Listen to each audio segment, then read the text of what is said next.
안녕하세요, 세정입니다. 제가 오늘은 고차원 정보 전달의 특징에 대해서 이야기하겠습니다. 우리가 살고 있는 3차원 물질 세계를 넘어서 고차원에서는 어떤 식으로 정보 전달이 일어났는지에 대해서 설명해 드리겠습니다. 제가 모든 것을 다 알고 있지는 못하지만 그래도 제가 말씀드릴 수 있는 것, 중요한 것 한 가지가 있는데요. 고차원, 상위 차원에 대해서 인간의 뇌로는 정확히 이해할 수 없고요. 인간의 언어로 설명하기도 힘듭니다. 우리들은 모두 영적인 존재라고 하지만 물질계의 체험을 위해서 이 세상에 태어나 있는데요. 체험을 위해서 육체 안에 들어와서 살고 있습니다. 인간의 두뇌는 물질계 안의 생활에 최적화되어 있기 때문에 상위 차원의 일들을 정확히 이해할 수 없고요. 물질계 안에서 잘 살아갈 수 있도록 이원적인 생각을 할 수 있도록 설정되어 있습니다. 너와 내가 다르다고 인식하고 좋은 것과 나쁜 것, 맞는 것과 틀린 것, 나에게 이익이 되는가 안 되는가, 내 편인가 아닌가, 자기 자신에게 도움이 될 수 있는 쪽으로 생각하도록 뇌는 발달이 되어 있어요. 다른 동물들도 마찬가지고요. 철저하게 자신의 삶의 생존에 유리하도록 만들어져 있습니다. 인간의 그런 이기적인 본성을 넘어서서 우리 의식의 깊은 곳이라든지 내면의 신성이라든지 상위 차원에 대해서 생각을 하는 것은 이 육체의 한계를 좀 넘어설 줄 알아야지 가능한 것입니다. 우리 인간들 대부분은 물질계에 아주 충실하게 살아가고 있기 때문에 의식 차원에 대해서 깊이 이해하는 사람은 많지 않고요. 저도 그렇게 많이 알고 있지는 못하지만 제가 알고 있는 한계에 대해서 이야기하겠습니다. 고차원의 정보 전달이라고 한다면 다른 영적인 존재로부터 나에게 전해지는 채널링이 있고요. 자기 내면의 신성, 상위 자아로부터 전해져 오는 말도 있고 수호천사, 수호령의 말일 수도 있고 또 다른 영적인 존재의 말일 수도 있습니다. 그렇게 누군가가 나에게 전해주는 정보를 받는 계시나 영감 이런 것이 있고요. 또 하나는 아카식 레코드라고 하죠. 우주에 존재하는 모든 기억이 저장된 도서관과 같은 아카식 레코드에 접근해서 우리가 필요한 정보를 이해하고 그것을 이용할 수 있습니다. 지금 인터넷과 컴퓨터가 발달되어 있는데 그게 어떻게 보면 아카식 레코드를 모방한 것이기도 합니다. 우리가 필요한 정보를 구글에 검색하면 바로 나오잖아요. 그것과 마찬가지로 우리가 정신을 집중하고 고요히 하고 자기가 알고 싶은 것에 대해서 집중하면 바로바로 정보가 전달될 수 있습니다. 그렇다면 내가 알고 싶은 로또 번호를 바로 알 수 있을까요? 인터넷에서도 관리자가 있고 정보 접근 권한이 있잖아요. 마찬가지로 그 사람의 영적인 수준이 어떻고 어떤 사람인지에 따라서 정보에 한계가 있습니다. 평소에 잡념이 많고 아무렇게나 살고 카르마가 많은 사람이 정신을 집중하고 로또 번호를 알려줘 한다고 그게 알 수 있는 게 아니잖아요. 고차원의 영적인 정보 전달은 이렇게 두 가지가 있고요. 그렇다면 영적인 정보 전달이 되는 원리는 무엇이고 되지 않는 이유는 무엇인가에 대해서 생각해 보겠습니다. 영적인 정보 전달이 되기 위해서는 그 정보 전달을 할 수 있는 대상과 주파수가 맞아야겠죠. 인간이 자기 내면의 신성, 상위 자아와 이야기를 한다든지 더 높은 영적 존재와 대화를 한다든지 이렇게 할 수 있으려면 인간의 의식이 평소에 에고적인 의식 상태, 생각이 많고 잡념이 많은 상태에서 벗어나야 되고요. 아무런 생각이 없고 고요한 상태, 그리고 누가 무슨 말을 하든지 거기에 대해서 감정적으로 불안하거나 흔들리지 않는 아주 평온한 상태에 들어가게 되었을 때 영적인 교류를 할 수 있게 됩니다. 그런데 인간의 무의식이라는 게 파도 끝이 없잖아요. 겉으로는 아무리 마음을 닦는다고 하여도 파고 내려가 보면 아직 닦이지 않은 것들이 있을 수 있거든요. 그래서 욕심을 가진 사람이 무작정 영적인 존재와 소통을 하고 싶어 한다. 그러면 자기에게 맞는 존재들과 소통이 됩니다. 자기 수준에 맞는 좀 더 저급한 존재들과 소통이 된다든지 빙의가 될 수도 있습니다. 그래서 무작정 영적인 존재와 소통을 하는 것을 원하는 것은 맞지 않고요. 자기 마음을 닦는 것이 가장 먼저입니다. 영적인 존재로부터 정보를 받는다든지 자신이 필요한 분야에서 영감을 얻는다든지 그런 일을 하기 위해서는 마음이 아주 평온하고 사념이 없는 상태가 되어야 합니다. 그런데 우리 인간들은 아무리 마음을 닦는다고 하여도 마음 깊은 곳에 잠재의식이 가라앉아 있는 것들이 많이 있기 때문에 자기가 어느 정도 정보를 받는다고 하여도 그 정보가 왜곡될 소지가 높습니다. 순수한 정보가 존재한다고 한다면 그 정보를 받아들이는 관찰자 내지 수신자가 있는데요. 관찰자, 수신자가 어떤 상태이고 어떤 존재인가에 따라서 관찰되고 받아들여지는 정보가 다르게 됩니다. 똑같은 이미지를 다른 프린터에서 다른 잉크로 출력한다면 색깔이 다르게 출력이 될 수 있잖아요. 어떤 사람은 빨간색 선글라스를 쓰고 어떤 사람은 초록색 선글라스를 쓰고 있는데 똑같은 물건을 보여준다면 이 사람은 이게 초록색이라고 할 것이고 저 사람은 빨간색이라고 하겠죠. 사람의 초상화를 그릴 때 화가들이 그 사람의 얼굴을 있는 그대로 그리는 게 아니고 자기 얼굴을 반쯤 섞어서 그려놓는다고 합니다. 지금 눈앞에 있는 그 사람에 집중하고 있긴 하지만 자기 잠재의식에는 항상 자기 얼굴이 들어있기 때문에 그것을 섞어서 그릴 수밖에 없다는 거죠. 사람들끼리 대화를 나눌 때에도 같은 내용에 대해서 어떤 사람이 말하느냐에 따라서 그 내용이 달라지잖아요. 마찬가지로 영적인 정보라는 것도 기도의 응답을 받는다든지 영적인 존재와 소통을 한다든지 아카식 레코드를 읽고 다른 사람의 전생을 봐준다든지 기타 등등 이런 부분에 있어서 뭐 하나가 옳다? 정확하다고 보기가 힘들어요. 그것을 보고 말해주는 관찰자, 수신자가 어떤 사람인가에 따라서 결과가 다를 수 있다는 것입니다. 사후세계에 대해서 이런 질문도 있는데요. 사람이 죽었을 때 서양 사람은 왜 천사가 마중 나오고 동양 사람은 왜 저승사자가 마중 나옵니까? 죽은 사람의 문화적인 배경이 다르기 때문이에요. 문화적 배경이 다르기 때문에 다른 것이 보인다라고 하면 이것을 두고 과학을 믿는 사람들은 그렇기 때문에 이런 영적인 세계라는 것은 다 미신이고 허구이다 라고 말합니다. 그 문화적인 맥락이라는 것이 뇌에 각인이 돼 있으니까 뇌의 어떤 자극 때문에 그렇게 보이는 것이지 천사가 나타나고 이런 게 다 거짓말이다 이렇게 생각하는 수도 있는데요. 이런 영적인 분야에서는 우리가 물질이 아니고 영적인 존재라고 하잖아요. 우리 뇌가 우리의 중심이라고 하는 건 말이 안 됩니다. 내가 물을 마시고 싶다라고 생각했을 때 이게 뇌가 생각을 한 건가요? 내가 무엇을 하고 싶다, 해야겠다 이런 것은 자기 자신이 생각을 하는 거예요.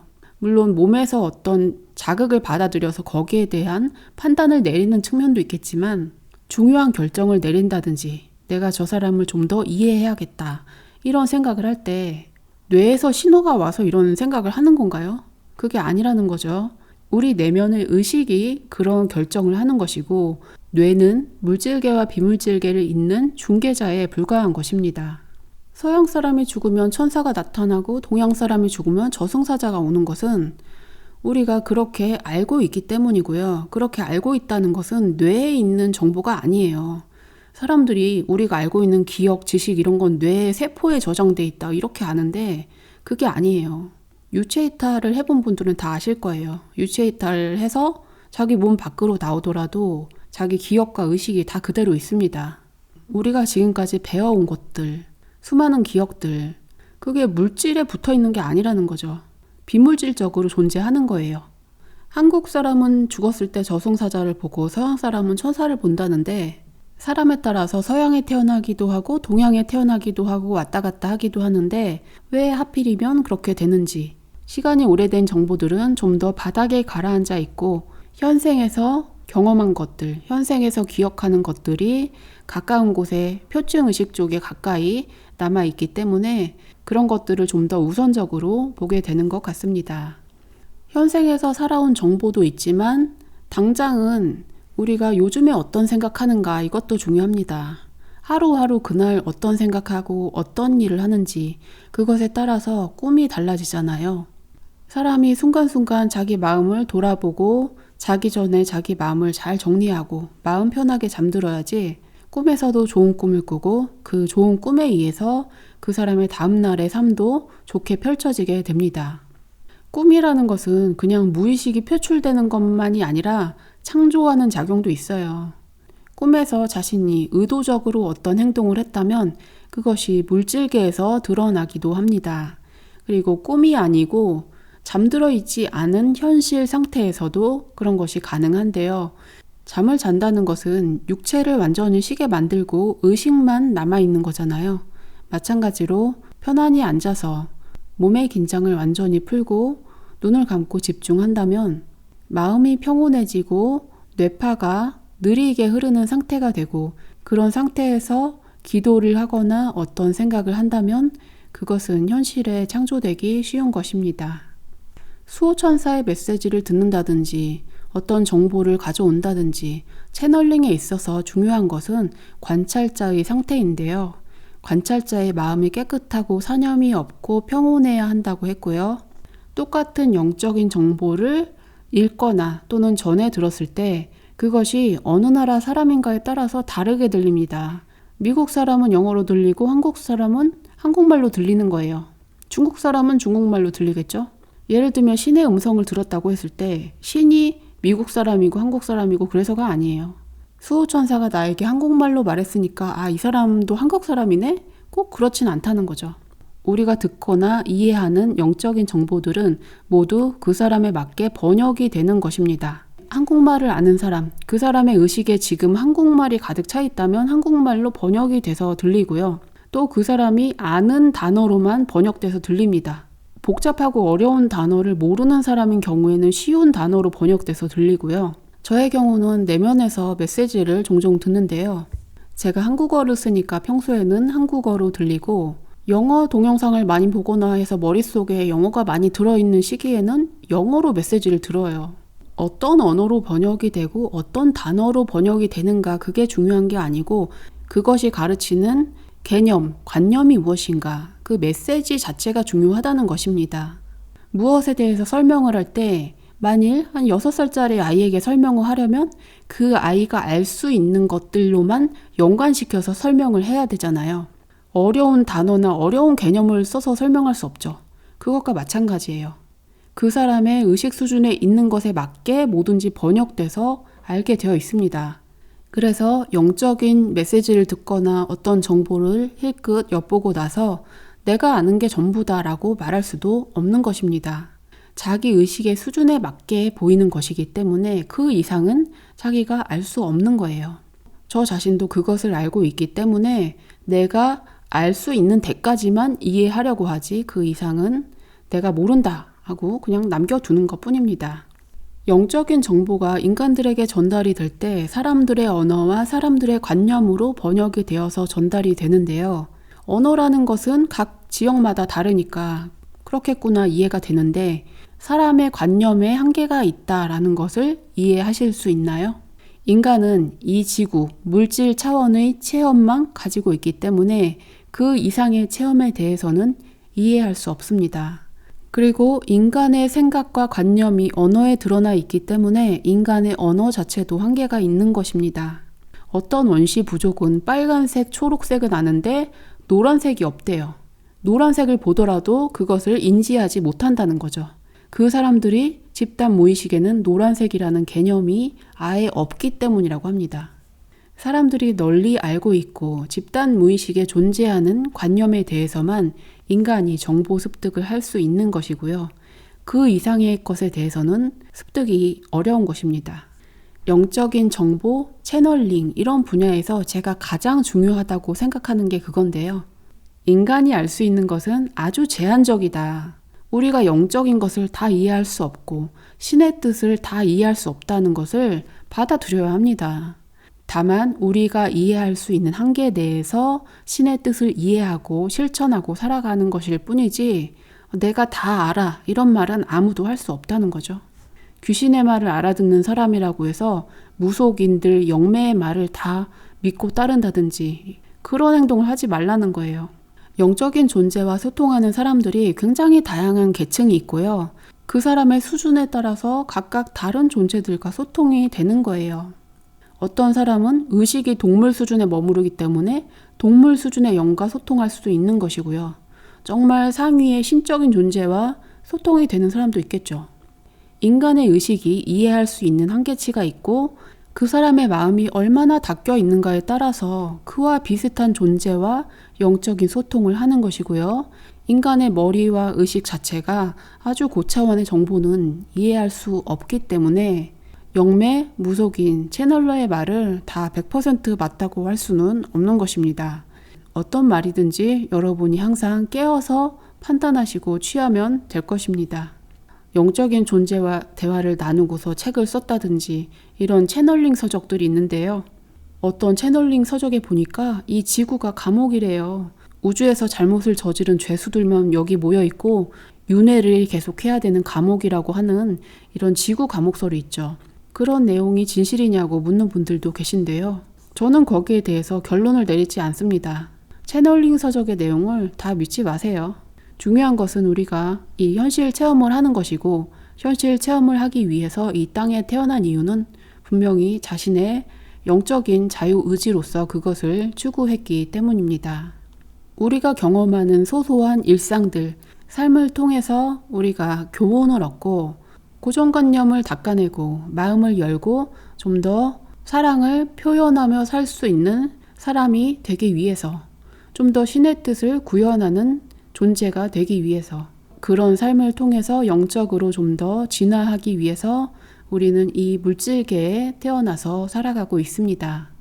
지구는 감옥이래, 외계인은 어떻다더라, 다중우주가 있다더라, 다양한 영적인 정보에 있어서 너무 거기에 집착하거나 두려워할 필요도 없습니다. 중요한 것은 우리가 지금 이 순간 존재한다는 것 뿐입니다. 지금 이 순간 내가 존재한다. 그것이 전부입니다.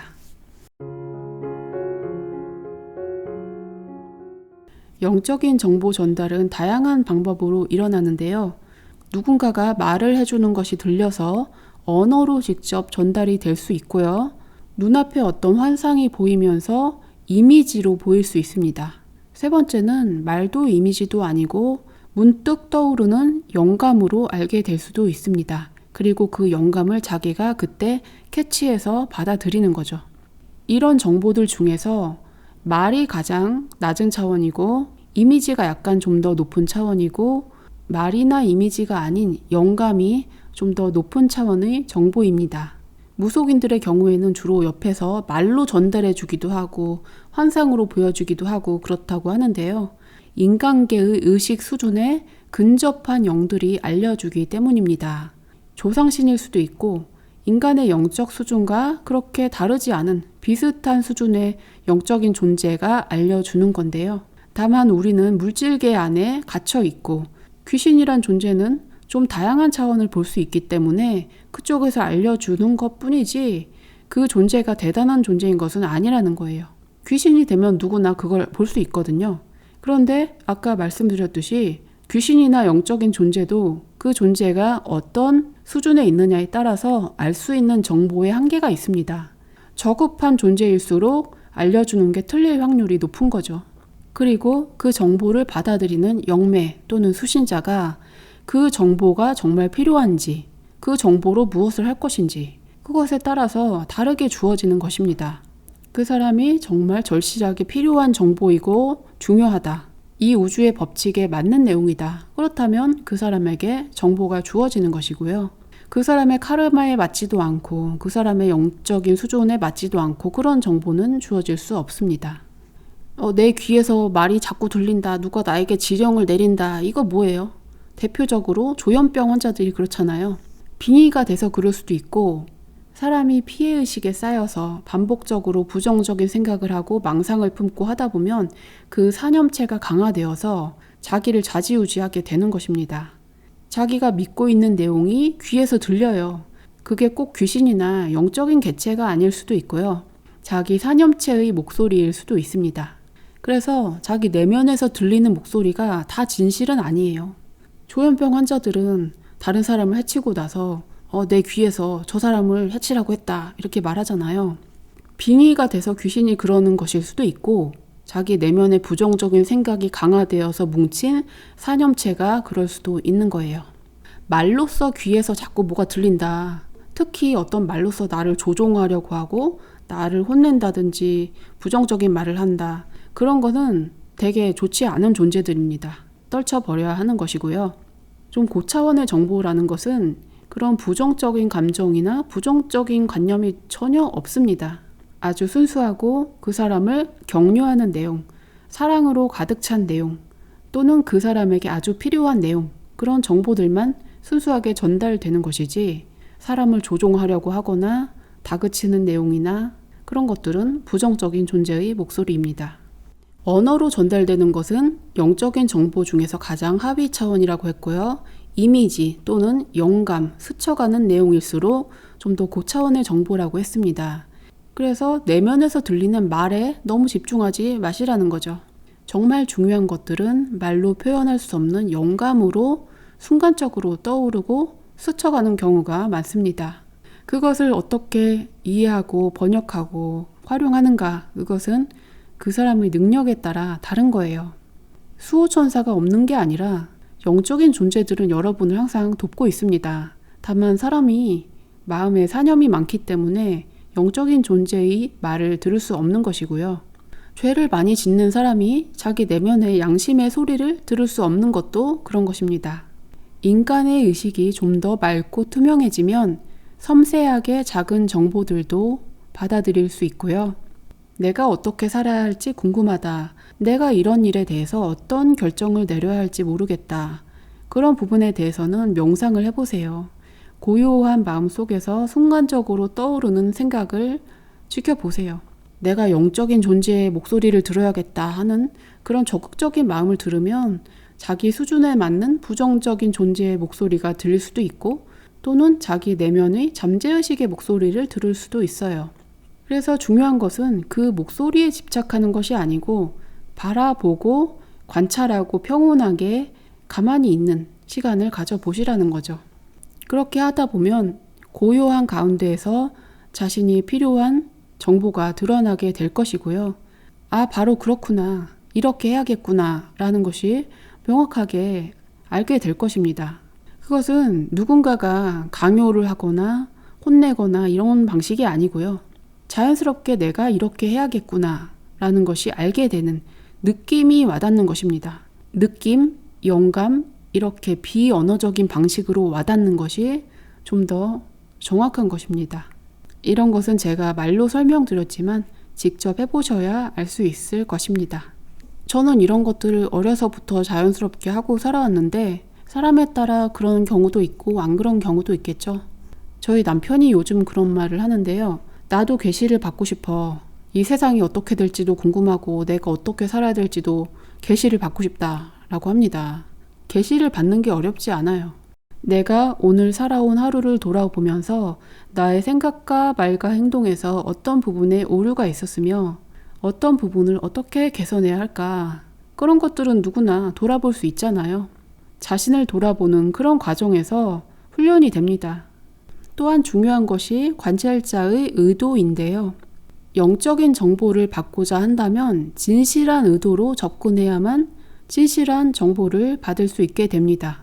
사람의 이기적인 욕심을 위해서 어떤 정보를 요청한다면 거기에 맞는 정보는 제대로 주어지지 않습니다. 그 사람이 정보를 제대로 활용할 만한 사람이 아니고 불건전한 생각을 많이 가진 사람이라면 그런 사람에게도 바른 정보가 주어질 수 없습니다. 사람의 마음이 정말 투명하고 진실하고 정말 필요한 내용이라서 요구를 했을 때 바른 정보가 주어지고 그것을 활용할 수 있습니다. 영적인 정보를 전달받는 데 있어서 가장 유리한 시간은 아침에 일어났을 때입니다. 아침에 일어나서 눈을 뜨지 않고 정신이 완전히 깨지 않았을 때 반쯤 잠든 상태에서 중요한 정보들이 주어질 수 있습니다. 단 몇 초이지만 그 시간대를 잘 활용하면 도움이 됩니다. 뇌파의 상태에 따라 다른데요. 사람이 낮에 활동할 때에는 베타파가 흐르게 되고요. 책을 읽거나 좀 더 집중하고 있을 때는 알파파가 흐르게 됩니다. 깨어있는 것과 잠자는 것의 중간 상태에서 세타파가 흐르게 되고요. 그리고 꿈을 꿀 때에도 세타파가 흐르게 됩니다. 완전히 잠들어서 무의식 상태로 되면 델타파가 됩니다. 뇌파가 빠른 상태에서 느린 상태로 점점점 줄어드는 것인데요. 완전히 깨어있는 상태에서는 육체의 의식이 머무르기 때문에 영적인 소통이 불가능하고요. 완전히 무의식인 상태에서는 의식이 없기 때문에 우리가 알고 있는 것을 의식화해서 기억할 수 없습니다. 영적인 정보를 이해하고 의식화할 수 있는 것은 그 중간인데요. 알파파 내지 세타파 상태, 특히 세타파 상태에서 중요한 영적인 정보의 전달과 이해가 가능한 것입니다. 잠을 자지 않더라도 명상을 해서 깊이 들어갈 수 있는 경우에 영적인 정보를 읽거나 받아들일 수 있고요. 잠들기 직전이나 잠에서 깨기 직전, 이 중간 상태에서 영적인 정보를 읽거나 받아들일 수 있습니다. 저의 경우는 아침에 일어날 때 특히 중요한 정보를 읽는데요. 그런데 자기가 요청한 정보가 있어야지 정보를 읽을 수 있겠죠. 검색을 하려면 검색창에 검색어를 넣어야겠죠. 그러기 위해서는 잠들기 전에 하루의 일을 어느 정도 정리하고 마음의 정리를 하고 나서 자신의 삶에 대해서 돌아보면서 궁금한 것이 있다면 그것에 대해서 생각하면 됩니다. 나에게 이런 문제가 있는데 이것은 왜 이런 것이며 내가 어떻게 해야 될까? 그런 의문을 가지고 잠들면 저의 경우에는 꿈속에서 자각몽으로 그것을 보게 되거나 또는 아침에 깨어날 때쯤에 그것을 이해하게 됩니다. 굉장히 빠르게 스쳐가는 내용으로 이해하게 되는데요. 그 정보량이 굉장히 많은데 그것을 제가 받아들이는 속도가 느리기 때문에 일부만 이해하고 있어요. 자신의 삶이 왜 이렇게 흘러가는지 궁금하고 누군가에게 물어보고 싶다거나 그런 생각이 있을 때 내면을 가라앉히고 들여다보시면 어느 정도 볼 수 있습니다. 그렇다면 구체적으로 어떤 계시를 받았냐고 물어보실 수 있잖아요. 워낙 하루에도 여러 번씩 그런 것들이 있다 보니까 예를 들면 이런 거죠. 아이가 며칠쯤 태어날까가 궁금했는데 그게 딱 보였고 그리고 정확히 그날에 아이를 낳게 되었고 또 작년에는 물가가 많이 오를 거니까 대비하라 뭐 이런 얘기를 들었는데 실제로 물가가 갑자기 오르더라고요. 제가 어떤 일을 이렇게 할까 말까 이런 생각을 하고 있으면 거기에 대해서도 좀 더 분명하게 응답을 듣는 편입니다. 영적인 존재하고 소통한다고 하면 개신교를 믿는 분들은 귀신하고 얘기하는 거다. 하나님에게 기도하는 거 빼고는 아무하고도 소통하지 말아야 된다. 이렇게 믿고 있는데요. 영적인 존재와 소통하지 말라 이런 얘기는 물고기가 물속에 있는데 물을 먹지 말라 이런 얘기랑 마찬가지입니다. 우리 자신도 영적인 존재이고요. 자기 내면의 본성이라든지 수호천사이든지 자기가 믿는 신이든지 또 다른 영적인 존재들과 공명하고 살아가고 있습니다. 중요한 것은 우리가 마음의 중심을 어떻게 잡느냐 하는 것이고요. 사람이 무엇에 관심을 두고 무엇을 추구하는가에 따라서 그것에 걸맞는 정보가 주어지게 됩니다. 제가 말씀드리는 이런 내용을 단지 흥미거리로만 여기실 게 아니고요. 정말 절실한 분이 계시다면 평소에 자기 마음을 돌아보고 성찰하는 일부터 시작을 하시고요. 마음을 깨끗이 닦아 나가고 바른 삶을 살면서 명상도 하고 기도도 하고 필요한 것이 있다면 조용히 내면에 물어보고 그런 과정을 통해서 답을 얻어 가실 수 있습니다. 내용이 좀 복잡하고 이해가 안 되는 부분도 있을 텐데요. 저도 아는 것이 한계가 있고 설명할 수 있는 한계에서 말씀드렸기 때문에 그렇습니다. 제가 말씀드린 거 참고하셔서 내면과 소통하고 지혜롭게 살아가시기를 바랍니다. 시청해 주셔서 감사합니다.